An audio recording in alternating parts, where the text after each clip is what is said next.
پیر دستگیر حضور غوث اعظم شیخ عبد القادر جیلانی رحمۃ اللہ علیہ نے اپنی زندگی کا ایک لمبا عرصہ مجاہدات میں گزارا۔ جب آپ بغداد شریف میں علم دین پڑھتے تھے، آپ کا معمول تھا کہ مدرسے کے اسباب پڑھ کر جنگل کی طرف نکل جایا کرتے تھے اور وہیں اپنے سبق یاد کرتے تھے، عبادت میں مصروف اور مشغول رہا کرتے تھے۔ اسی زمانے کی بات ہے کہ ایک روز حضور غوث اعظم شیخ عبد القادر جیلانی رحمۃ اللہ علیہ نے کسی غار کے قریب ایک پتھر کو دیکھا۔ اس پر ایک درود پاک لکھا ہوا تھا اور ساتھ ہی یہ بھی لکھا تھا کہ یہ درود جو پتھر پر لکھا ہے اسے ایک مرتبہ پڑھنے سے 50,000 درود شریف پڑھنے کا ثواب ملتا ہے۔ حضور غوث اعظم رحمۃ اللہ علیہ نے وہ درود شریف لکھ لیا اور اسے پڑھنے لگے۔ بعد میں ایک روز آپ کو خواب میں پیارے آقا مکی مدنی محمد مصطفیٰ صلی اللہ علیہ وآلہ وسلم کی زیارت ہوئی۔ آپ نے آخری نبی رسول ہاشمی صلی اللہ علیہ وسلم سے اس درود شریف کے متعلق پوچھا کہ کیا یہ وہی درود شریف ہے جس کے پڑھنے سے 50,000 درود شریف پڑھنے کا ثواب ملتا ہے؟ سرکار عالی وقار مکی مدنی تاجدار مدینہ صلی اللہ علیہ وآلہ وسلم نے فرمایا، اس درود شریف کے پڑھنے سے 50,000 کا نہیں بلکہ 70,000 درود شریف کا ثواب ملتا ہے۔ سبحان اللہ۔ اللہ پاک کے اپنے محبوب کی امت پر کرم نوازیاں دیکھی کہ جو بندہ ایک بار درود شریف پڑھے، روایت کے مطابق اسے 10 نیکیاں ملتی ہیں، 10 گناہ معاف ہوتے ہیں اور 10 درجات ہی بلند کیے جاتے ہیں۔ یہی کرم نوازی کتنی عظیم ہے کہ ایک مرتبہ درود شریف پڑھنے سے اتنا ثواب ملے۔ اس پر مزید کرم بالائے کرم کہ ایسے درود شریف بھی ہیں جنہیں صرف ایک مرتبہ پڑھنے سے صرف ایک درود شریف کا ثواب نہیں بلکہ کئی ہزار درود شریف کا ثواب ملتا ہے۔ حضور غوث پاک شیخ عبد القادر جیلانی نے پتھر پر لکھا ہوا جو درود شریف آپ پیارے آقا مکی مدنی محمد صلی اللہ علیہ وسلم نے خواب میں تشریف لا کر بتایا کہ اسے ایک مرتبہ پڑھنے کے 70,000 درود شریف کا ثواب ملتا ہے۔ سبحان اللہ، کاش ہم ان کرم نوازیوں کی قدر کو جان پائیں۔ ہمارے پیر غوث پاک رحمت اللہ علیہ فرماتے ہیں، اے محمد، اللہ پاک کا شکر ادا کیا کرو، پہلی امتیں جتنا عمل کرتی تھی اللہ پاک ان کی نسبت تم سے تھوڑے عمل پر ہی راضی ہو جاتا ہے۔ مزید فرماتے ہیں کہ مسجد کو لازمی پکڑو اور نبی رحمت صلی اللہ علیہ وآلہ وسلم پر کثرت سے درود شریف پڑھا کرو۔ اللہ پاک ہمیں کثرت سے درود شریف پڑھنے کی توفیق عطا فرمائے۔ یہ درود شریف قادری حضرات اپنے مریدوں کو روزانہ 511 مرتبہ یا 111 مرتبہ پڑھنے کی تلقین کیا کرتے ہیں۔ یہ درود شریف رحمت خداوندی کا خزانہ ہے، لہٰذا جو شخص اس درود شریف کو روزانہ 111 مرتبہ تاحیات پڑھتا رہے گا وہ رحمت خداوندی سے مالا مال ہو جائے گا، اور جو شخص روزانہ اس درود پاک کو کم از کم ایک بار ضرور پڑھیں اس سے ہزاروں نعمتیں حاصل ہوں گی۔ نمبر 1، رزق میں برکت ہوگی، تمام کام آسمان سے ہو جائیں گے، رضا کے وقت کلمہ نصیب ہوگا، موت کے وقت جان کنی کی سختی سے محفوظ رہے گا، قبر میں وسعت ہوگی، کسی کی محتاجی نہیں رہے گی، مخلوق خدا اس سے محبت کریں گے۔ ناظرین کرام، اس سے معلوم ہوا کہ اس درود پاک اور اس سے برکت حاصل کرنے کے لیے اسے روزانہ ہمیں پڑھنا چاہیے۔ اس کے علاوہ رسول اکرم صلی اللہ علیہ وسلم کے قرب اور اس کی زیارت کے لیے بھی یہ درود شریف بہت مؤثر ہے۔ مگر آپ اگر رزق کی کمی کا شکار ہیں، پریشانی اور مشکلات میں گھرے ہوئے ہیں تو اس درود کو اپنا معمول بنا لیجئے۔ تمام بھائی جو حضور غوث پاک سے عشق و محبت کرتے ہیں، حضور غوث پاک کو مانتے ہیں، وہ کمنٹ باکس میں یا غوث اعظم لکھ دیجئے۔ اللہ ہمارے رزق، مال و جان اور عزت میں برکت عطا فرمائے اور ہماری مغفرت عطا فرمائے۔ قصیدہ غوثیہ شیخ عبد القادر جیلانی رحمۃ اللہ علیہ سے منسوب قصیدہ غوثیہ کے فضائل و برکات اور اس کو پڑھنے کا طریقہ اور اس سے کیسے فیض پایا جا سکتا ہے، تمام تر معلومات چھوٹی سی ویڈیو میں پیش ہیں۔ ناظرین گرامی، اللہ پاک کا اپنے مقرب بندوں پر ایسا خاص کرم ہے کہ اس کی زبان سے نکلنے والے الفاظ اور قلم سے ظاہر ہونے والے نقوش میں بھی اتنی برکت رکھ دیتا ہے کہ خالق خدا ان نفوس قدسیہ کے متبرک کلام کو اپنا ورد وظیفہ بنا کر مصائب و آلام سے خلاصی پاتے ہیں اور دنیا آخرت کے ساتھ اپنی دنیا کو بھی سنوار لیتے ہیں۔ اس مبارک سلسلے کی ایک ایسی کڑی غوث الاغیاث قطب الاقطاب غوث اعظم شیخ عبد القادر جیلانی کی طرف سے منسوب عربی قصیدہ بنام قصیدہ غوثیہ ہے۔ اس قصیدے میں آپ نے اپنے اوپر ہونے والے فضل خداوندی کا ذکر فرمایا ہے۔ حدیث نعمت کے طور پر منصب ولایت و معرفت الہی میں اپنے بلند مقام اور اعلیٰ مرتبے سے دنیا کو آگاہ فرمایا ہے۔ کثیر اولیاء کرام اور مشائخ عظام نے اس مبارک قصیدہ کو بطور وظیفہ بنا کر اس حوالے سے حاصل ہونے والے فوائد اور برکات کو بیان فرمایا ہے۔ اسی طرح ایک کتاب مدنی پنج سورہ میں قصیدہ غوثیہ کو تحریر کیا جا چکا ہے۔ اس کے چند فوائد اور برکات فرمائے گئے ہیں۔ ان میں سے چند فضائل و برکات آپ سے شیئر کر لیتے ہیں۔ قرب خدا پانے کے لیے ایک مجرب عمل ہے، تفسیر خلائق کے لیے از حد کارآمد ہے اور قرب خداوندی کے حصول کا ذریعہ ہے۔ اس لیے آپ نے کرنا یہ ہے کہ نماز عشاء کے بعد 41 بار اس کو پڑھنا ہے اور 41 دن ہی اس کا پڑھنا کافی ہے۔ اس کے بعد پڑھنا اپنا معمول بنا سکتے ہیں۔ ناظرین گرامی، قصیدہ غوثیہ کند زہر یا جس کا قوت حافظہ کمزور ہے اس کے لیے یہ ایک مجرب عمل ہے۔ اس قصیدہ مبارکہ کو 3 بار صبح کے وقت 11 عدد بادام پر پڑھے اور صبح نہار منہ ان بادام کو کھا لے۔ انشاءاللہ 21 دن بعد قوت حافظہ بڑھ جائے گا۔ اس قصیدہ مبارکہ کو 3 بار پڑھنے والے کو عربی میں بصیرت حاصل ہوگی۔ قضائے حاجات کے لیے مجرب وظیفہ ہے۔ ہر مشکل سخت کام کے لیے 40 روز بلا ناغہ 3 بار پڑھیں، انشاءاللہ مشکل سے چھٹکارا مل جائے گا۔ حضور غوث پاک شیخ عبد القادر جیلانی رحمت اللہ علیہ کی زیارت کے لیے بھی یہ ایک مجرب عمل ہے۔ جو شخص اس قصیدہ غوثیہ مبارک کو اپنے سامنے رکھے اور نماز عشاء کے بعد 11 بار اوپر سے دیکھ کر پڑھے، مقبول بارگاہ وسیعت ہوگا اور حضور سیدنا غوث اعظم کی زیارت فیض بشارت سے مشرف ہوگا۔ کسی قسم کے امراض سے نجات پانے کے لیے قصیدہ غوثیہ کو مجرب مانا جاتا ہے۔ ہر مرض اور تکلیف کے لیے 3 بار یا 5 بار پانی پر دم کر کے پڑھیں اور دن میں 3 بار پڑھیں، انشاءاللہ شفا حاصل ہوگی۔ ناظرین گرامی، وہ میرے بہن بھائی جو کہ اولاد سے محروم ہیں یا اولاد نرینہ سے محروم ہیں تو یہ عمل اولاد نرینہ کے لیے مجرب عمل ہے۔ ناظرین گرامی، اس قصیدہ مبارک کو صحیح خاص 41 مرتبہ پڑھ کر پانی پر دم کر کے 40 روز تک کسی خاتون کو پلایا جائے تو وہ حاملہ ہو جائے گی اور اللہ کے فضل سے اولاد نرینہ اس کے ہاں پیدا ہوگی۔ حضور غوث پاک کی برکت سے بیٹا عطا ہوگا۔ ناظرین گرامی، جس قصیدہ مبارکہ کے عمل کو جن اور آسیب سے بھی نجات پانے کے لیے مجرب عمل سمجھا جاتا ہے، آسیب صدا اور جن والے مریض کے لیے روغن یعنی تیل پر 41 مرتبہ پڑھ کر دم کر کے اس کے جسم پر ملیں تو سحر و آسیب دفع ہو جائے گا۔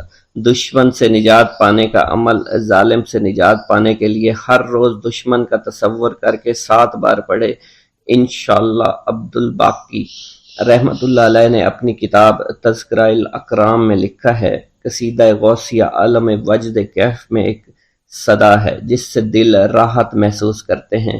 اس قصیدہ میں سرکار غوث اعظم نے اپنے اعلیٰ روحانی مقامات کا ذکر بطور تحدیث نعمت کیا ہے۔ فتوح الغیب کے حاشیہ پر لکھا ہے کہ جب حضرت غوث الثقلین شیخ عبد القادر جیلانی اس قصیدے کے بعد اشعار پڑھتے تو آخر میں ارشاد فرماتے۔ اسی طرح حضرت مولانا سید بہاؤالدین جیلانی نے اپنی کتاب غینت التابعین میں لکھا ہے کہ جو سالکین طریقت معمول قصیدہ کو سوچ سمجھ کر پڑھتے ہیں ان کے روحانی مراتب میں حیرت انگیز ترقی ہو جاتی ہے۔ خوف و حرص کے موقع پر اس قصیدے کو پڑھنے سے سکون دل کی نعمت حاصل ہوتی ہے اور خوف و حرص کے بادل اس کے دل سے چھٹ جاتے ہیں۔ ناظرین گرامی، آخر میں حصول برکت کے لیے حضور غوث پاک کی منقبت میں سے چند اشعار پیش کرنا چاہوں گا۔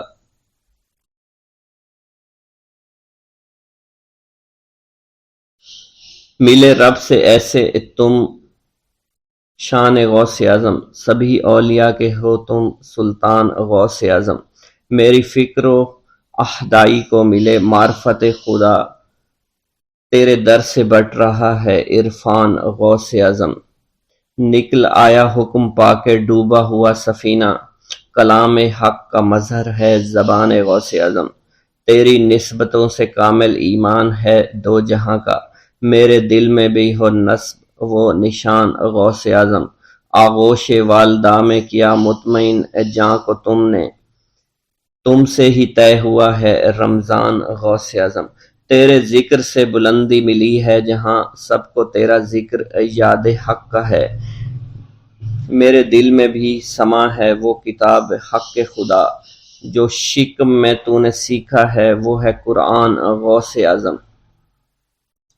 جو بھی شعر و اذکار یہاں پر ذکر کیے گئے ہیں، آپ نے بھی کچھ شعر اگر آپ کو یاد ہیں تو ان کا تذکرہ ان باکس میں ضرور کر دیجئے گا۔ اللہ تعالی حضور پاک صلی اللہ علیہ وآلہ وسلم کے صدقے ہم سب کی مغفرت فرمائیں اور ہمارے علم، عمر، رزق، روزی، شان میں برکت عطا فرمائیں۔ بسم اللہ الرحمن الرحیم۔ السلام علیکم۔ حضور سیدنا غوث اعظم فرماتے ہیں، میں 10 برس کی عمر میں اپنے شہر کے مکتب میں حصول علم کے لیے جایا کرتا تھا۔ اس وقت میرے ساتھ ملائکہ بھی ہوتے تھے جو میرے آگے پیچھے میری حفاظت کی غرض سے چلتے تھے۔ جب میں مدرسہ پہنچتا تھا تو وہ بار بار منادی کرتے تھے، اللہ کے ولی کے لیے جگہ خالی کر دو، چنانچہ وہ میرے لیے جگہ خالی کر دیتے تھے۔ ایک مرتبہ میں نے ایک ایسے شخص کو دیکھا جس نے فرشتوں کی آواز سن کر کہا کہ یہ نہایت معزز گھرانے کا فرد ہے اور ان قریب اس کو وہ عظمت اور بزرگی حاصل ہوگی جس میں کوئی مزاحمت نہ ہوگی، اس کو ایسا قرب نصیب ہوگا کہ اس کو کوئی فریب نہ دے سکے گا۔ پھر 40 برس بعد میں نے اس شخص کو پہچانا، وہ شخص ابدالوں میں سے تھا۔ حضرت شیخ ابو سعود احمد بن ابی بکر سے مروی ہے، حضور سیدنا غوث اعظم نے فرمایا، میں 25 سال تک تنہا عراق کے بیابانوں میں پھرتا رہا۔ میں لوگوں کو نہ جانتا تھا، لوگ مجھے نہیں جانتے تھے۔ اسی دوران میرے پاس رجال الغیب اور جنات تشریف لائے جنہیں میں طریقت اور رسول اللہ کی تعلیم دیا کرتا تھا۔ ابتدا میں جب میں عراق میں داخل ہوا تو حضرت خضر میرے ہم سفر تھے اور میں انہیں اس وقت سے پہچانتا نہیں تھا۔ ان کے ساتھ میرا معاہدہ ہوا کہ میں ان کے کسی حکم کی خلاف ورزی نہیں کروں گا۔ ایک مرتبہ انہوں نے مجھے ایک جگہ بیٹھنے کا حکم دیا، میں اسی جگہ 3 سال بیٹھا رہا۔ سال میں ایک مرتبہ حضرت خضر میرے پاس تشریف لاتے اور فرماتے، یہی تیرا مقام ہے جہاں تجھے پہنچایا گیا ہے۔ اس عرصہ کے دوران تمام نفسانی خواہشات مجھ پر انسانی شکل میں وارد ہوئیں، لیکن اللہ نے مجھے ہر موقع پر استقامت عطا فرمائی اور مجھے ان خرافات سے بچائے رکھا۔ ابتدا میں میرا نفس مجاہدہ کا کوئی طریقہ اختیار کرتا تو میں اس پر قائم ہو جایا کرتا تھا اور کسی چیز کو قبول نہیں کرتا تھا۔ ایک طویل مدت تک اپنا گلا گھونٹتے ہوئے میں نے مدائن کے جنگلوں میں مجاہدات میں مشغول رہا۔ حضور سیدنا غوث اعظم فرماتے ہیں، میں نے اپنے نفس کو مختلف مجاہدوں اور ریاستوں اور مشقتوں میں ڈالے رکھا۔ 1 سال تک میں گری ہوئی چیزیں اٹھا کر کھاتا رہا، اسی دوسرے سال میں صرف پانی پر گزارا کرتا رہا اور تیسرے سال میں نے کچھ نہ کھایا اور نہ پیا نہ ہی سویا۔ ایک مرتبہ شدید سردی کی وجہ سے میں ایوان کسریٰ کے کھنڈرات میں سویا تو رات بھر میں 40 مرتبہ احتلام ہوا۔ میں نے ہر مرتبہ دریائے دجلہ پر جا کر غسل فرمایا، پھر نیند کے خوف سے محل کے اوپر ایک ویران جگہ پر چڑھ گیا اور وہاں 2 سال تک قیام کیا، حتیٰ کہ سردی کے سوا کوئی شے کھانے کو میسر نہیں تھی۔ حضور سیدنا غوث اعظم فرماتے ہیں ہر سال ایک بزرگ آتے اور وہ مجھے اونی جبہ دے کر چلے جاتے۔ اسی طرح میں نے بے شمار طریقوں سے دنیا اور نفس سے چھٹکارا حاصل کرنے کی کوشش کی۔ لوگ مجھے دیوانہ سمجھتے تھے۔ میں برہنہ جسم جنگلوں میں چلا جاتا، کانٹوں پر لوٹا شور مچایا کرتا، میرے تمام بدن سے خون جاری ہو جایا کرتا۔ لوگ مجھے اٹھا کر شفا خانے لے جایا کرتے جہاں میری حالت مزید بگڑ جایا کرتی۔ ایک وقت ایسا آیا جب مجھ میں اور مردہ میں کوئی فرق نہ تھا۔ لوگ کفن لے آئے اور غسال کو بلوایا کہ وہ مجھے غسل دے۔ ابھی انہوں نے مجھے غسل دینے کے لیے ایک تختہ پر لٹایا، میری حالت درست ہو گئی، میں اٹھ کھڑا ہوا۔ طریقت کی ان پرخطر راہوں میں نہ تو میں کبھی خوف زدہ ہوا، نہ کبھی میرا نفس مجھ پر غالب پا سکا، اور نہ ہی دنیا کی آسائش مجھے حیران کر سکی۔ حضور سید غوث اعظم فرماتے ہیں شیطان نے میرے گرد بے شمار جال بچھائے۔ جب میں نے ان سے کہا یہ کیا ہے، اس نے کہا یہ دنیاوی آلائشیں ہیں اور میں ان جالوں میں سے تم لوگوں کا شکار کیا کرتا ہوں۔ میں نے 1 سال تک شیطان کا مقابلہ کیا، اس کے بچھائے ہوئے تمام جالوں کو ختم کیا۔ اس کے بعد میرے سینے کو کھول دیا گیا اور مجھ پر بے شمار خلائق ظاہر ہوئے۔ حضور سیدنا غوث اعظم فرماتے ہیں میں نے دریافت کیا کہ یہ اللہ ایک کیسے ہے؟ جواب ملا یہ خلق کے اسباب ہیں جو تم سے ملے ہوئے ہیں۔ میں سال بھر ان کی جانب متوجہ رہا یہاں تک کہ وہ مجھ سے جدا ہو گئے۔ جب مجھ پر باطن ظاہر ہوا تو میں اپنے قلب کو بہت سے علائق سے ملوث پایا۔ میں نے دریافت کیا یہ علائق کیا ہیں؟ جواب ملا یہ تمہارے ارادے، تمہارے اختیارات ہیں۔ چنانچہ 1 سال تک ان کی جانب متوجہ رہا یہاں تک کہ وہ سب علائق مجھ سے دور ہو گئے اور میرا قلب ان اغلاستوں سے نجات پا گیا۔ حضور سیدنا غوث اعظم فرماتے ہیں پھر میں نے توکل کے دروازے پر آیا، میرا مقصد پورا ہو، لیکن جب میں توکل کے دروازے پر پہنچا بے شمار لوگ وہاں موجود تھے۔ میں ہجوم کو چیرتا بڑھا اور شکر کے دروازے پر پہنچ گیا، یہاں بھی لوگوں کا جمع غفیر موجود تھا، اسے بھی چیرتا آگے بڑھا اور مشاہدہ کے دروازے پر پہنچ گیا، یہاں پر موجود ہجوم کو بھی چیرتا ہوا اندر داخل ہوا، حتیٰ کہ سب سے آخر میں مجھے فقر کے دروازے پر لا دیا گیا۔ فقر کا دروازہ خالی تھا۔ جب میں اس دروازے میں داخل ہوا تو دیکھا جن جن چیزوں کو میں نے ترک کیا تھا وہ سب یہاں موجود تھی۔ یہاں مجھے ایک بہت بڑے روحانی خزانے کی فتوحات سے نوازا گیا، میرے لیے تمام دنیا کے خزانے کھول دیے گئے، مجھے روحانی عزت، دائمی غنا اور خالص آزادی عطا فرمائی گئی۔ میری تمام چیزیں جو میری ہستی اور میری صفات سب معدوم ہو گئی تھی، وہ میری ہستی کی جگہ کسی اور نے لے لی تھی۔ حضرت شیخ ابو سعید مخزومی نے حضور سیدنا غوث اعظم کو خرقہ خلافت سے نوازا اور فرمایا اے عبد القادر، یہ وہ خرقہ ہے جو حضور نبی کریم صلی اللہ علیہ وسلم نے سیدنا علی المرتضیٰ کو عطا فرمایا۔ سیدنا علی المرتضیٰ نے یہ خرقہ خواجہ حسن بصری کو عطا فرمایا، جس سے ہوتا ہوا یہ مجھ تک پہنچا، اور یہ تمہاری امانت تھی جو میں نے تم تک پہنچا دی۔ حضور سیدنا غوث اعظم نے جب خرقہ مبارک کو زیب تن کیا تو آپ پر بے شمار انوار و تجلیات کی بارش ہونا شروع ہو گئی۔ بسم اللہ الرحمن الرحیم۔ ناظرین گرامی، روایت میں آتا ہے کہ قطب الاقطاب حضرت شیخ عبد القادر جیلانی الحسنی والحسینی الجیلانی، حضرت غوث اعظم شیخ عبد القادر جیلانی رحمۃ اللہ علیہ جب نماز ادا کرتے تو بہت زار و قطار رویا کرتے، یعنی گریہ زاری کیا کرتے تھے۔ روتے روتے آپ کی ہچکی بن جایا کرتی تھی۔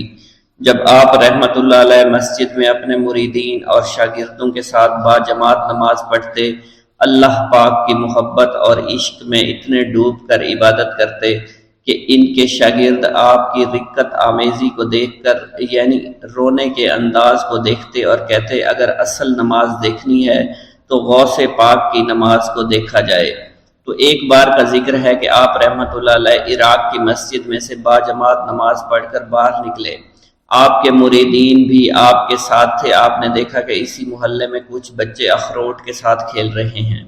آپ بچوں سے بہت پیار کیا کرتے تھے، گویا کہ خود بچپن میں کبھی بچوں کی طرح کھیل کود نہیں کر سکے، لیکن بچوں کو دیکھ کر آپ مسکراتے تھے۔ آپ آگے بڑھنے لگے اور مریدین کی بڑی جماعت بھی آپ کے ساتھ تھی۔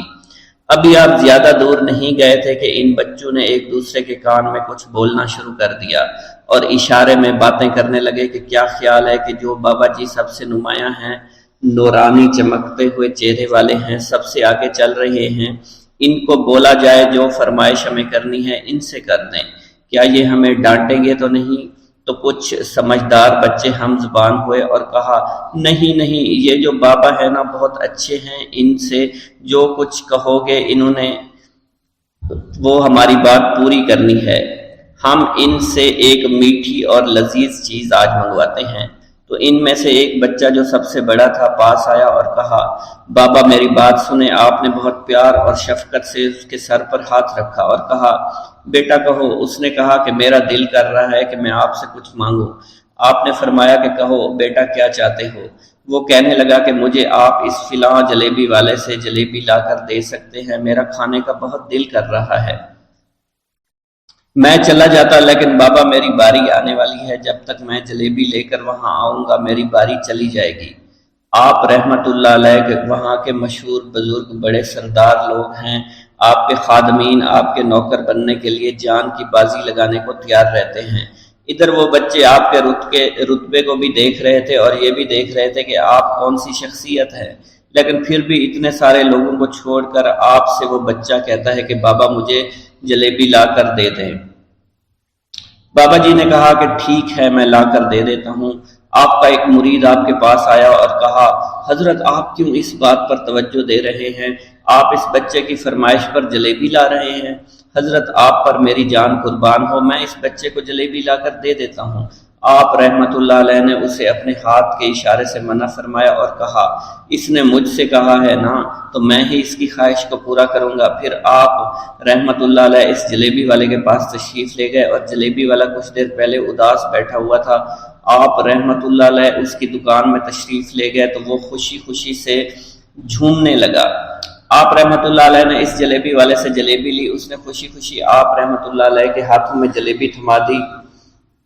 وہ آدمی لگ بھگ 70 سال کا تھا، اس بڑھاپے میں بھی وہ کام کرنے پر مجبور تھا۔ اس کی آنکھوں میں آپ رحمت اللہ علیہ کو دیکھ کر آنکھوں سے آنسو آ گئے۔ اس نے روتے ہوئے کہا اللہ کا لاکھ لاکھ شکر ہے، اس نے میری دعا سن لی۔ آپ نے میری دکان میں قدم رکھے تو کئی دنوں سے آپ کے انتظار میں یہاں بیٹھا ہوا تھا۔ میں جانتا تھا کہ آپ ضرور میری دکان پر تشریف لائیں گے۔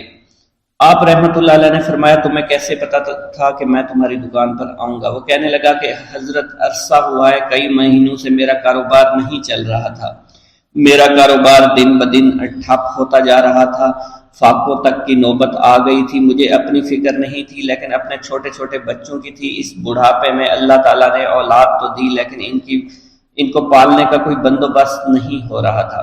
میں نے اپنی اس پریشانی کا ذکر کسی سے کیا تو اس نے کہا کہ عراق کے ایک شہر میں چلے جاؤ، وہاں پر کوئی ایک فقیر ہے، اس سے دعا کراؤ، وہ جس کے لیے دعا کرتے ہیں اس کا کام بن جاتا ہے۔ میں اتنا پریشان تھا کہ اس آدمی کے کہنے پر اس فقیر سے ملنے چلا گیا۔ اس کی تلاش کر کے میں نے اس سے کہا تم میرے لیے دعا کرو تاکہ میرے کاروبار میں ترقی ہو جائے اور میرے رزق میں برکت ہو جائے اور تنگ دستی دور ہو جائے تاکہ میں بیوی بچوں کا پیٹ پال سکوں۔ فقیر مجھے دیکھ کر کہنے لگا کہ تم پیران پیر غوث اعظم دستگیر رحمت اللہ علیہ کو نہیں جانتے؟ میں نے کہا میں نہیں جانتا۔ وہ کہنے لگا حیرت ہے کہ تمہیں یہ پتہ نہیں کہ تم ان کو جانتے ہی نہیں کہ ولیوں کے سردار ہیں۔ میں تو بہت چھوٹا سا فقیر ہوں، میری دعاؤں میں اتنا اثر نہیں کہ وہ غوث اعظم رحمت اللہ علیہ ہیں، جس کے لیے بھی دعا کریں اس کا بیڑا پار ہو جایا کرتا ہے، اور جب اس دور میں غوث پاک رحمت اللہ علیہ خود موجود ہے تو پھر ہمارا کیا مقام ہوگا ان کی دعا کے آگے؟ ہماری دعا کچھ بھی نہیں ہے۔ میں نے کہا اگر یہ بات ہے کہ آپ سے بڑا کوئی بزرگ ہے تو مجھے بتائیے کہ غوث پاک رحمت اللہ علیہ مجھے کہاں ملیں گے اور میں کہاں جاؤں ان سے ملنے کے لیے؟ وہ کہنے لگا کہ وہ جیلان میں ہیں، تم ادھر جاؤ، ہماری کیا جرت کہ آپ کے لیے دعا کریں۔ آپ رحمت اللہ علیہ جس کے لیے بھی دعا فرماتے ہیں اس کا بیڑا پار ہو جاتا ہے اور اس کو کہیں بول جانے کی ضرورت نہیں ہوتی۔ حضور جب اس فقیر نے مجھے یہ بات کہی تو فوراً جیلان شریف میں آ گیا اور یہاں پر میں نے آپ کی تلاش شروع کی۔ آج دیکھیے آپ خود بخود میری دکان پر تشریف لائے ہیں۔ اب دیکھیے کہ آپ کے آنے سے کیسا نور میری دکان میں آ گیا ہے۔ حضور میرے حق میں دعا فرما دیجئے، اللہ پاک میری زندگی کو آسانیاں عطا فرمائے، مجھے اپنی بیوی اور بچوں کی بہت فکر ہے۔ آپ رحمۃ اللہ علیہ نے فرمایا پریشان ہونے کی ضرورت نہیں، اللہ تعالیٰ سب معاملات ٹھیک فرما دے گا۔ یہ کہہ کر آپ تشریف لے گئے، اس بچے کے پاس آئے اور اس کے ہاتھ میں جلیبی تھما دی۔ ابھی وہاں سے جانے والے تھے، دوسرا بچہ آیا، اس نے کہا کہ بابا آپ نے اسے تو جلیبی لا کر دی ہے، مجھے بھی لا کر دیں۔ آپ نے اس سے بھی تسلی دی اور کہا میں تمہیں بھی جلیبی لا کر دے دیتا ہوں بیٹا۔ یہ دیکھ کر مریدین بہت غصہ ہونے لگے اور کہا کہ حضور ہم اس بچے کو جلیبی لا کر دے دیتے ہیں، آپ کیوں زحمت کرتے ہیں؟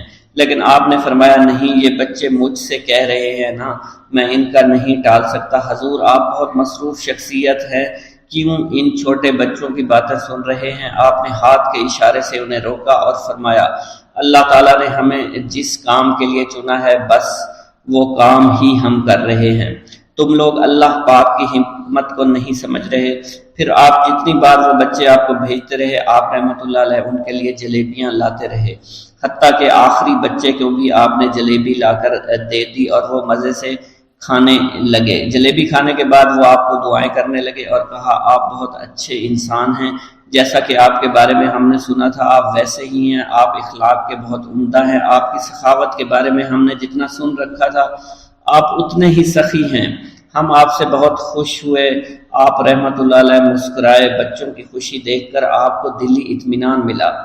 اب ایک اور نماز کا وقت ہو رہا تھا، آپ نے مریدین سے کہا کہ چلو نماز پڑھنے کے لیے مسجد میں چلتے ہیں۔ وہ سب مل کر مسجد میں چلے گئے اور اللہ کی عبادت میں مصروف ہو گئے۔ ایک گاؤں کے بارے میں کہا جاتا تھا کہ جہاں قدرت کی بے پناہ نعمتیں تھیں، اللہ پاک نے وہاں کے لوگوں کو مالا مال کیا ہوا تھا، ایسی نعمتیں کہ جن نعمتوں کو دیکھ کر انسان اکثر مغرور ہو جایا کرتے ہیں، مگر وہاں پر کچھ مسلمان تھے اور سب سے بڑی اور بری بات یہ تھی کہ وہاں کے تمام لوگ کافر تھے۔ وہ کفار اپنی دولت پر بہت فخر کیا کرتے تھے کیونکہ ان میں ہر ایک انسان بہت دولت مند تھا، ہر ایک کے پاس بے بہا پیسے تھے، کسی کو پیسوں کی کمی نہیں تھی۔ وہاں کے سردار کی ایک اکلوتی بیٹی تھی جس کو سردار بے پناہ پیار کرتا تھا۔ اس سردار کی بیٹی بے پناہ مغرور، ظالم، گھمنڈی تھی۔ وہاں پر غریب لوگ صرف مسلمان ہی تھے، تمام کافر ایک دوسرے کی مدد کیا کرتے تھے، لیکن مسلمانوں کی مدد کرنے والا وہاں پر کوئی نہ تھا، وہاں پر انہیں کوئی دیکھنے والا نہ تھا۔ سردار کی بیٹی کو کالے جادو میں خوب مہارت حاصل تھی اور وہ جادو کی وجہ سے وہاں پر رہنے والے غریبوں پر بہت ظلم کیا کرتی تھی۔ تمام مسلمان اس سے بے حد پریشان تھے اور وہ لوگوں کو غلام بناتی اور مزدور بناتی تھی۔ اگر ان میں کوئی اس کی بات نہ مانتا تو اس کو قیدی بنا کر اپنے اشاروں پر نچایا کرتی تھی۔ اس بستی میں چونکہ اکا دکا مسلمان تھے جن کا کوئی پرسان حال نہیں تھا، کوئی بھی ان کو بچانے والا نہیں تھا۔ جب وہ سردار کی بیٹی کے ظلم حد سے بڑھ گئے تو مسلمانوں میں سے ایک بوڑھے شخص نے اللہ کے حضور گڑ گڑا کر دعائیں کی، اے اللہ ہمارے چند نسلیں جو یہاں پر بچی ہوئی ہیں ان نسلوں کو تو بچا لے۔ یہ سردار کی بیٹی جس نے ہمارا جینا دشوار کر رکھا ہے، یہاں کوئی بھی انسان ہمارا حال نہیں پوچھتا اور نہ ہی ہمارے پاس مال و دولت ہے اور نہ ہی ہمارے پاس جسمانی طاقت بچی ہے۔ یا اللہ ہمارے لیے کوئی ایسا بندہ بھیج جو نہ صرف طاقتور ہو بلکہ اس جادوگرنی یعنی سردار کی بیٹی کو بھی ہرا سکے۔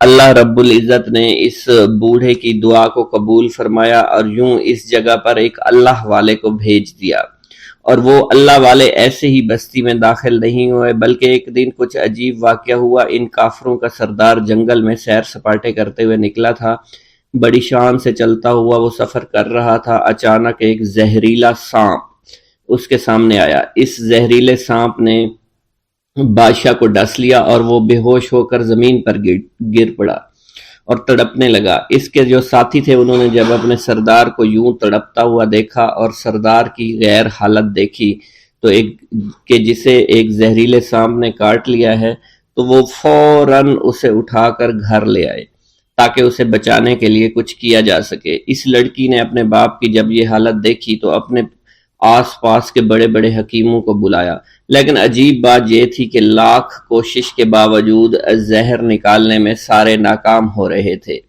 اور زہر تیزی کے ساتھ اس کے جسم میں پھیلتا چلا جا رہا تھا۔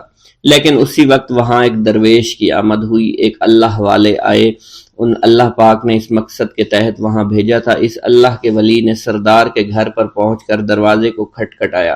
نوکروں نے پوچھا کون ہو، کس سے ملنا ہے؟ اس نے کہا میں نے سنا ہے کہ یہاں کے سردار کو سانپ نے ڈس لیا ہے۔ نوکر کہنے لگے کہ تمہیں کیسے پتا چلا کہ یہاں کے سردار کو سانپ نے ڈس لیا ہے؟ تم تو ہمیں اجنبی لگتے ہو، ہم نے تمہیں آج تک یہاں نہیں دیکھا ہے۔ اس نے کہا میں مسافر ہوں اور مجھے خبر ملی ہے کہ یہاں کے سردار کو ایک زہریلے سانپ نے ڈس لیا ہے اور کوئی بھی اس کا علاج نہیں کر پا رہا۔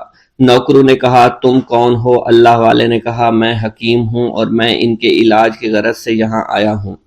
وہ نوکر اللہ والے کی حالت دیکھ کر ہنسنے لگے، کیونکہ آپ نے پھٹے پرانے کپڑے پہن رکھے تھے اور دیکھنے سے بہت غریب معلوم ہوتے تھے۔ وہ نوکر کہنے لگے کہ اتنے بڑے سردار کا علاج کرو گے؟ ارے یہاں تو اس کے پاس بڑے بڑے حکیم بلائے گئے ہیں، ہمارے سردار کے پاس پیسوں کی کوئی کمی نہیں ہے، اور وہ تم جیسے غریب سے بھلا کیوں علاج کروائیں گے؟ درویش نے کہا اگر تم چاہتے ہو تمہارے سردار کی جان بچ جائے پھر مجھے اندر جانے دو۔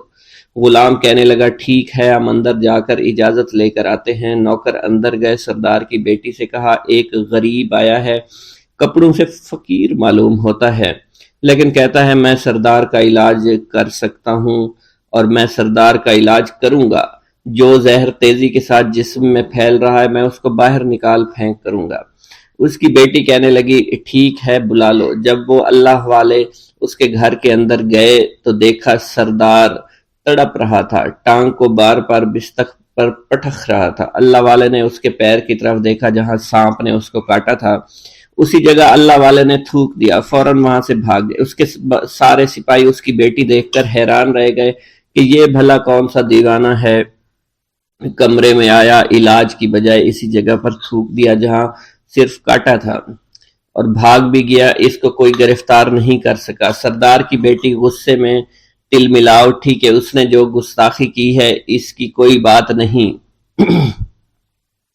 تھوک کو میں صاف کروا دوں گی، مگر اس کو تو میں ابھی گرفتار کرواتی ہوں۔ اور اس نے اپنے سردار کے ایک نوکر سے کہا کہ اس تھوک کو صاف کرو۔ اس نوکر نے تھوک کو صاف کرنے کی بجائے اس کو اچھی طرح سے ٹانگ پر مل دیا۔ لڑکی نے کہا کیا کر رہے ہو؟ اس فقیر نے میرے باپ کی ٹانگ پر تھوک دیا، اب اس تھوک کو تم مل رہے ہو؟ حکیم نے اپنے ہاتھ کے اشارے سے سردار کے بیٹے کو روک دیا۔ جیسے اس تھوک کو سردار کی ٹانگ پر ملا گیا فوراً سارا زہر ختم ہو گیا۔ جو ٹانگ کٹنے کے قابل تھی وہ ٹانگ بالکل ٹھیک ہو چکی تھی، جو نیلی پڑ چکی تھی اب اصلی حالت میں آہستہ آہستہ واپس آ رہی تھی۔ اور جب وہ قبیلے کا سردار بالکل ٹھیک ہو گیا، ہوش میں آ گیا تو حیران رہ گیا۔ اسے بتایا کہ فقیر بابا کے تھوک کی وجہ سے آپ ٹھیک ہوئے ہیں۔ اس نے کہا وہ بزرگ تو ہمارے لیے مسیحا ہے، تم لوگوں نے انہیں جانے کیوں دیا؟ انہیں میرے پاس لے کر آؤ، انہوں نے ہم پر بہت بڑا احسان کیا ہے، ہم اس کے احسان کا بدلہ ضرور چکائیں گے۔ اس کی بیٹی جو خاموشی سے باپ کو دیکھ رہی تھی اس نے کچھ بھی نہ کہا۔ گاؤں کے سردار کے کہنے پر سارے سپاہی اللہ والے کو ڈھونڈنے کے لیے نکل گئے۔ وہ چاروں طرف پھیل گئے لیکن کہیں بھی اللہ والے کا پتہ نہیں چل رہا تھا۔ پھر جب سپاہی تلاش کرتے کرتے جنگل میں داخل ہوئے، وہاں ایک درخت کے نیچے ایک آدمی کو عبادت کرتے ہوئے دیکھا۔ وہ غور سے اس کو دیکھ رہے تھے اور کہہ رہے تھے یہ کس طرح کی عبادت کر رہے ہیں؟ ہم لوگ تو اپنے بتوں کے آگے ہاتھ جوڑتے ہیں، یہ نہ جانے کس کو سجدہ کر رہے ہیں۔ خیر، عبادت کے فوراً بعد اللہ والے کو پکڑ لیا، گاؤں کے سردار کے سامنے پیش کیا۔ وہ کہنے لگا آپ کون ہیں اور کہاں سے آئے ہیں؟ سب سے پہلے تو میں گستاخی کی معافی چاہتا ہوں، میرے لوگوں نے آپ کے ساتھ بڑی بدتمیزی کی، لیکن آپ کی وجہ سے آج میں زندہ ہوں۔ ہم گناہ گاروں کی وجہ سے آپ جیسے لوگوں کو بہت تکلیف ہوئی ہے، اس لیے میں معذرت چاہتا ہوں۔ آپ سے درخواست کرتا ہوں کہ آپ میری طرف سے یہ قیمتی لباس یعنی کپڑے اور عربی گھوڑا قبول کیجئے۔ اللہ والوں نے اس کی طرف مسکرا کر دیکھا اور کہا یہ گھوڑا، یہ لباس بہت قیمتی ہے، مگر یہ لباس پہن کر اس گھوڑے کے لیے گھاس کاٹوں گا تو کیا اچھا لگوں گا؟ سردار نے کہا فکر نہ کریں، گھوڑے کے ساتھ ساتھ ہم آپ کو نوکر بھی دیں گے۔ اللہ والے نے کہا کہ اتنی مال و دولت اور نوکروں کے ساتھ میں اکیلا رہوں گا؟ گاؤں کا سردار بولا حضور آپ کی یہ بات سن کر میں سوچ میں گم ہو گیا ہوں، لیکن یہ میری بیٹی آپ کے سامنے حاضر ہے۔ بیٹی حیرت سے اپنے باپ کو دیکھ رہی تھی کہ میرا باپ اب کیا کہنے والا ہے۔ سردار نے کہا میری بیٹی جسے آپ نے دیکھ لیا ہے اس کی شادی میں آپ سے کر دوں گا، مگر ایک شرط ہے کہ آپ کو اپنے مذہب کو چھوڑنا پڑے گا۔ میرے سپاہیوں نے آپ کو عبادت کرتے ہوئے دیکھا ہے، جہاں تک ہمارے معمولات ہیں ہم بتوں کے آگے سجدہ کرتے ہیں اور ان کی عبادت کرتے ہیں، اور آپ جس کے آگے سجدہ کرتے ہیں وہ اللہ ہے، یعنی آپ مسلمان ہیں، اس لیے آپ کو اپنا مذہب چھوڑنا پڑے گا۔ کیا آپ ایسا کر سکتے ہیں؟ اللہ والے نے کہا کہ مجھے ایک بات بتائیے، آپ سب کچھ دیکھ رہے ہیں، آپ نے مجھے یہ بھی دعا دی کہ میری اولادیں ہوں اور آپ کی نسل آپ کی بیٹی سے چلے گی۔ مجھے ایک بات بتائیں، اگر ان بچوں میں سے کسی بچے کو خدا نہ خواستہ کچھ ہو گیا تو کس کو رونا پڑے گا؟ سردار نے جواب دیا اگر خدا نہ خواستہ کچھ ایسا ہوا تو رونا مجھ کو ہی پڑے گا۔ اللہ والا نے مسکرا کر کہا اگر یہ سارا مال لے کر مجھے رونا ہی پڑا تو آپ اپنا گھوڑا، اپنی دولت، اپنی بیٹی، ہر چیز اپنے پاس رکھ لو۔ میں خوش ہوں، میں مسلمان ہوں، میں ٹھیک ہوں۔ اگر یہ تمام چیزیں لے کر مجھے اپنا محلہ چھوڑنا پڑے تو میں اپنی جان دے کر بھی اپنے مذہب کو نہیں چھوڑوں گا۔ جس طرح آپ نے مجھے نوازا ہے، میں اسی رب کے دین کو چھوڑ کر چلا جاؤں گا۔ صرف چند پیسوں کی خاطر میں ہر دن پیسہ نہیں کر سکتا، اور اپنی درویشی میں بہت خوش ہوں۔ اللہ نے مجھے جس مقصد کے لیے بھیجا تھا وہ میرا مقصد پورا ہو جائے گا۔ گاؤں کے سردار نے پوچھا، یہ کہہ کر وہ اللہ والے جانے لگے تو سردار نے درویش کو رک جانے کا کہا اور کہنے لگے میں نے مال دے کر تمہیں آزمایا اور تمہیں پرکھا، لیکن تم اپنے مذہب کو چھوڑنے پر راضی نہیں ہو۔ اگر تم یہی سب کرنے آئے تھے تو تمہیں اس بات کا ڈر نہیں؟ کیا تم نہیں جانتے ہم کتنے طاقتور ہیں اور میری بیٹی اپنے عمل میں اتنی ماہر ہے کہ تمہیں یہاں کھڑے کھڑے ابھی جنگلی جانور بنا سکتی ہے۔ اللہ والے نے کہا کہ اس نے جنگلی جانور کمزور لوگوں کو بنایا ہوگا، یہ مجھے جانور بنا کر تو دکھائے۔ اس سے پہلے کہ گاؤں کا سردار اپنی بیٹی سے کچھ کہتا کہ اس پر وار کرو، اللہ والے نے جادوگرنی پر ایسی پھونک ماری کہ وہ اسی وقت ایک بہت بڑی چھپکلی بن گئی۔ وہ کچھ بھی نہیں کر پا رہی تھی، وہ چھپکلی اتنی بڑی تھی کہ وہاں پر جتنے بھی انسان کھڑے تھے ان سب میں سب سے زیادہ اونچا اس کا قد تھا۔ وہ چھپکلی اللہ والے کے پاس آئی، اپنا زہر اس پر اگلنا چاہتی تھی کہ اسی وقت اس نے اس کے منہ پر تھوک دیا۔ تھوکنے کی دیر تھی، وہ چھپکلی جلنے لگی اور جس سے گرمی کی وجہ سے اس کا چہرہ پگھل رہا تھا، اس کا چہرہ جل کر کالا ہو چکا تھا۔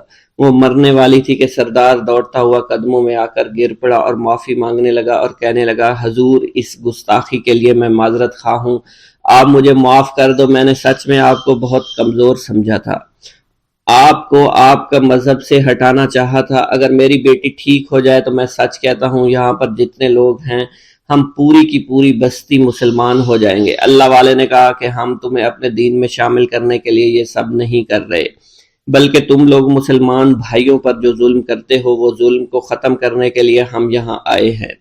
ہمارے دین میں جبر اور ظلم نہیں۔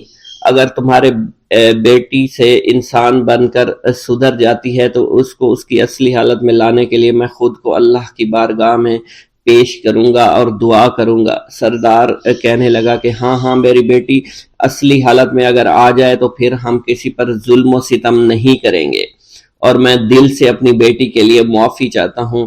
آج سے یہ کوئی بھی جادو ٹونا اور مسلمانوں کو تنگ نہیں کرے گی اور نہ ہی کسی مسلمان پر یہ ظلم اور جبر کرے گی، بس آپ اسے دوبارہ سے انسان بنا دے۔ اللہ والا نے چھپکلی پر دوبارہ سے پھونک ماری تو پھر سے انسان بن گئی اور اللہ والے کے قدموں سے وہ لپٹ گئی، کہنے لگی مجھے معاف کر دیجئے، مجھے معاف کر دیجئے، میں نے اپنے آپ کو بہت طاقتور سمجھا۔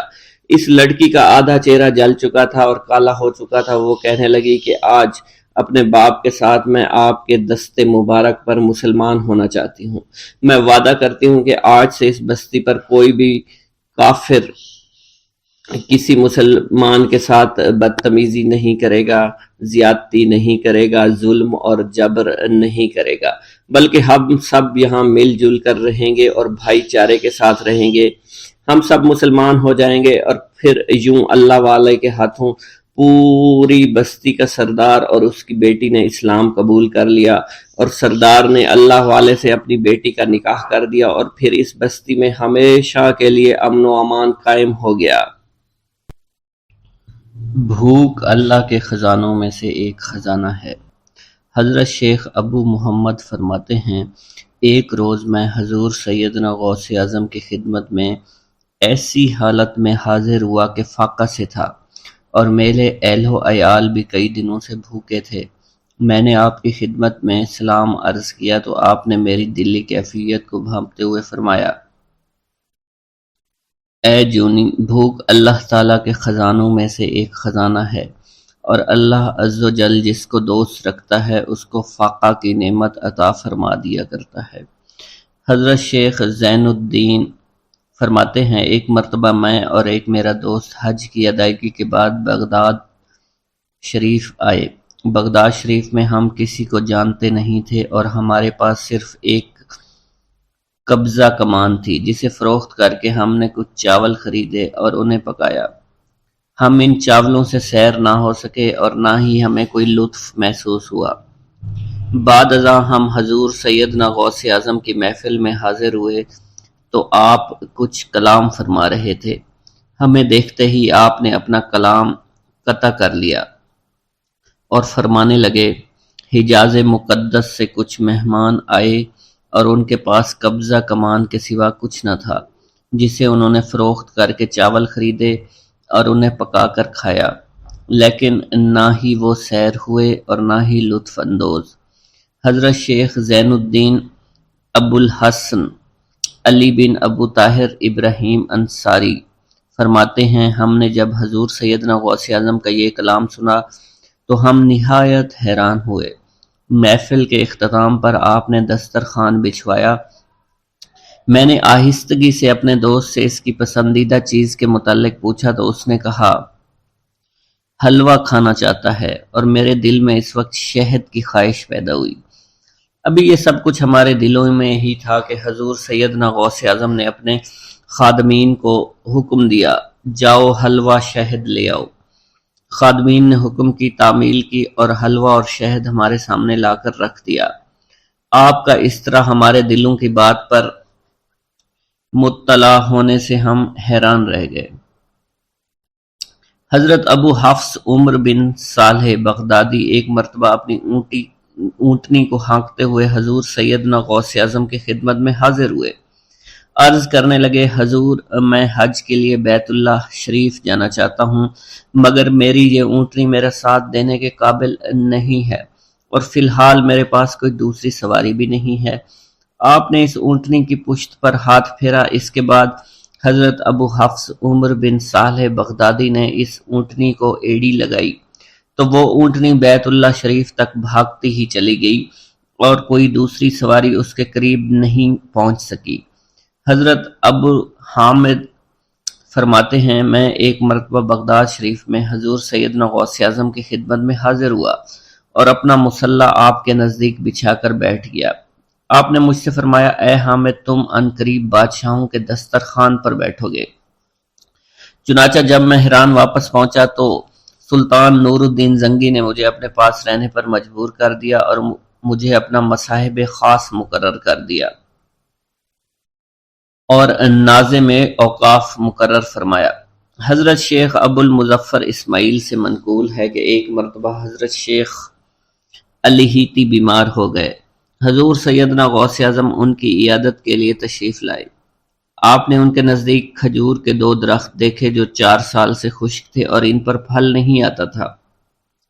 آپ نے ان درختوں کے نیچے بیٹھ کر وضو کیا اور 2 رکعت نماز ادا فرمائی۔ کچھ دن گزرنے کے بعد ان درختوں پر پھل لگ گئے اور وہ دوبارہ سے سرسبز و شاداب ہو گئے۔ جھولی کو میری بھر دو ورنہ کہے گی دنیا، ایسے سخی کا منگتا پھرتا ہے مارا مارا۔ مولانا عبد الرحمن جامی فرماتے ہیں، حضور سیدنا غوث اعظم کا ایک مرید آپ کے ہمراہ مسجد کی جانب جا رہا تھا۔ جمعہ کا دن تھا۔ اس دن کسی بھی شخص نے آپ کو دیکھ کر نہ سلام کیا نہ ہی کچھ توجہ فرمائی۔ اس مرید کے دل میں خیال آیا کہ پہلے تو آپ جمعہ کی نماز کی ادائیگی کے لیے بڑی مشکل سے لوگوں کے ہجوم میں سے ہوتے ہوئے مسجد کی جانب تشریف لے جایا کرتے تھے، اور آج کوئی شخص بھی آپ کو سلام نہیں کر رہا ہے اور نہ آپ کے نزدیک آ رہا ہے۔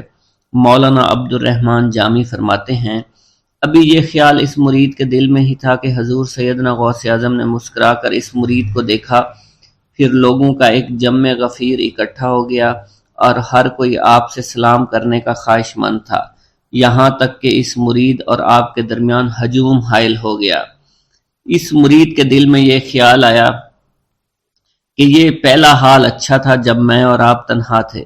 مولانا عبد الرحمن جامی فرماتے ہیں، حضور سیدنا غوث اعظم شیخ عبد القادر جیلانی نے ایک مرتبہ پھر اس مرید کی دلی کیفیت کو بھانپتے ہوئے فرمایا، تمہیں معلوم نہیں لوگوں کے دل میری مٹھی میں ہیں، میں انہیں چاہوں تو پھیر دوں، چاہوں تو اپنی جانب متوجہ کر لوں۔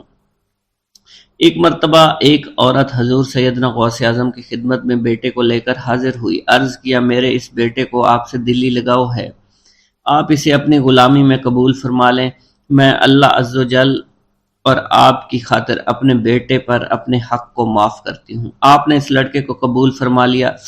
چند روز بعد وہ عورت اپنے بیٹے سے ملنے کے لیے آئی تو وہ لڑکا آپ کے حکم سے مجاہدات میں مشغول تھا اور بے حد کمزور اور لاغر ہو چکا تھا۔ اس عورت نے جب آپ کو دیکھا تو آپ اس وقت مرغی کا گوشت کھا رہے تھے، آپ کے سامنے ہڈیاں پڑی ہوئی تھی۔ اس عورت نے آپ سے کہا کہ آپ خود تو مرغی کھاتے ہیں جبکہ میرا بیٹا سخت مجاہدات میں مشغول ہے۔ آپ نے اس عورت کی بات سننے کے بعد ہڈیوں کی جانب اشارہ کیا اور حکم دیا، اللہ عز و جل کے حکم سے زندہ ہو جاؤ۔ آپ کا یہ فرمانا تھا کہ ان ہڈیوں سے ایک سالم مرغی زندہ کھڑی ہو گئی۔ آپ نے فرمایا کہ جب تیرا بیٹا اس منزل پر پہنچ جائے گا تو پھر جو چاہے گا کھائے گا۔ منقول ہے ایک مرتبہ حضور سیدنا غوث اعظم کو اللہ عز و جل کی جانب سے حکم ہوا کہ 700 مردوں اور 700 عورتوں کو واصل باللہ کریں۔ آپ نے اللہ کے اس فرمان کے مطابق مجمع عام میں نظر دوڑائی تو مجمع میں سے 700 مرد اور 700 عورتیں علیحدہ ہو گئیں۔ آپ نے ان پر نگاہ ولایت ڈالی تو وہ سب واصل اللہ ہو گئے۔ حضور سیدنا غوث اعظم مدینہ منورہ میں حضور نبی کریم کے روضہ مبارک پر حاضری دینے کے بعد باپیادہ بغداد شریف واپس تشریف لا رہے تھے۔ راستے میں ایک چور جو کہ ناکہ لگا کر کسی مسافر کا انتظار کر رہا تھا، اس نے آپ کو قریب آنے پر روک لیا۔ آپ نے اس چور سے دریافت کیا، تم کون ہو؟ اس نے کہا، دیہاتی ہوں۔ آپ کو بذریعہ کشف اس کی بدنیتی کی خبر ہو چکی تھی۔ اسی دوران اس چور کے دل میں خیال پیدا ہوا کہ یہ غوث اعظم ہوں گے۔ آپ نے اس کے دل کی بات کو بھانپتے ہوئے فرمایا کہ میں عبد القادر ہوں۔ چور نے جب آپ کی بات سنی فوراً قدموں میں گر پڑا اور معافی کا خواستگار ہوا۔ آپ کو اس کی حالت پر ترس آ گیا۔ آپ نے اللہ عز و جل کے حضور اس کے لیے دعا فرمائی تو ندائے غیبی سنائی دی، اے غوث اس چور کو سیدھے راستہ دکھاتے ہوئے قطب بنا دو۔ آپ نے اس چور کی جانب نگاہ دوڑائی تو آپ کے فیض روحانی سے قطب کے درجے پر وہ فائز ہو گیا۔ حضرت شیخ ابو عباس خضر بن عبداللہ بن جایہ حسینی فرماتے ہیں، ایک مرتبہ میں نے خلیفہ ابو المظفر یوسف عباسی کو حضور سیدنا غوث اعظم شیخ عبد القادر جیلانی کی خدمت میں موجود پایا۔ اس نے آپ سے کسی کرامت کو دیکھنے کی درخواست کی اور کہا کہ اس سے میرا دل مطمئن ہو جائے گا۔ حضور سیدنا غوث اعظم حضرت سیدنا شیخ عبد القادر جیلانی نے خلیفہ سے پوچھا کہ تو کیا چاہتا ہے؟ اس نے کہا کہ ایک سیب، اور اس وقت عراق میں سیبوں کا موسم نہ تھا۔ آپ نے اپنے دست مبارک فضا میں بلند کیا اور دیکھتے ہی دیکھتے آپ کے ہاتھ میں 2 سیب آ گئے۔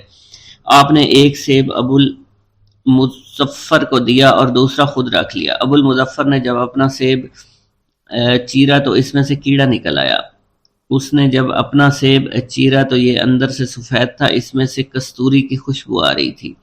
ابو المظفر نے وجہ دریافت کی تو آپ نے فرمایا، اس سیب میں سے کیڑا اس وجہ سے نکلا کیونکہ اس سیب کو ظالم کا ہاتھ لگا ہوا تھا۔ حضرت شیخ ابو محمد سے مروی ہے، ایک مرتبہ میں حضور سیدنا غوث اعظم کی خدمت میں بغداد شریف حاضر ہوا۔ کچھ دنوں تک آپ کے ہاں قیام پذیر رہا اور روحانی فیوز و برکات سے مالا مال ہوا۔ بعد ازاں جب میں واپس اپنے ملک مصر روانہ ہونا لگا تو آپ نے مجھ سے فرمایا کہ کبھی کسی سے کوئی چیز مت مانگنا۔ پھر آپ نے اپنی انگشت شہادت میرے منہ میں ڈالی اور فرمایا کہ اسے اچھی طرح چوسو۔ چنانچہ میں نے آپ کے فرمان کے مطابق ایسا ہی کیا۔ جب میں آپ سے اجازت لینے کے بعد واپس اپنے ملک مصر روانہ ہوا تو بغداد شریف سے مصر تک کی طویل مسافت کے دوران مجھے کچھ بھوک محسوس نہیں ہوئی، اور میں جوں جوں آگے بڑھتا رہا اپنے جسم میں توانائی کو پہلے سے زیادہ پاتا۔